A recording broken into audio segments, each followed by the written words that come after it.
Est-ce qu'il va y avoir une grève à Post Canada? Voici ce qu'on sait. La partie patronale a déposé une nouvelle offre aujourd'hui. Le syndicat a proposé une trêve de 2 semaines pour examiner l'offre, mais Post Canada a refusé. Donc, il y a toujours une possibilité de grève dès minuit vendredi. Mais le syndicat dit être en train d'analyser la situation pour déterminer les prochaines mesures à prendre. S'il y a un débrayage à l'échelle nationale, ça veut dire que les lettres et les colis ne seront pas livrés et que les nouveaux envois seront refusés. Les lettres et les colis qui sont déjà en circulation seront entreposés, mais pas livrés. Il y a 2 exceptions, les chèques de prestations sociales du mois de mai et les animaux vivants.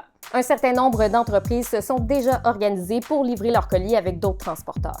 On se rappelle qu'il y a déjà eu une grève de 32 jours avant les fêtes. Le gouvernement fédéral s'en était mêlé et avait prolongé la convention collective de 5 mois pour forcer le retour au travail des 55 000 membres du syndicat. Les 5 mois finissent jeudi et donc c'est le moment de trouver un terrain d'entente. Un des points de friction depuis le début du conflit, c'est le travail de fin de semaine. L'employeur veut embaucher des travailleurs et des travailleuses à temps partiel pour le faire, mais le syndicat voudrait que ce soit fait par des employés à temps plein. Il est aussi question de salaire, de santé-sécurité au travail et plus généralement de l'avenir du service postal. Le 16 mai, le rapport d'une commission d'enquête a conclu que Post Canada devait faire des changements pour survivre, comme arrêter la livraison quotidienne du courrier à domicile. Depuis 2018, la société d'État a perdu plus de 3 milliards de dollars. Mais le syndicat dit que la commission d'enquête adopte la même position que l'employeur et que les changements proposés mettraient en jeu beaucoup d'emplois.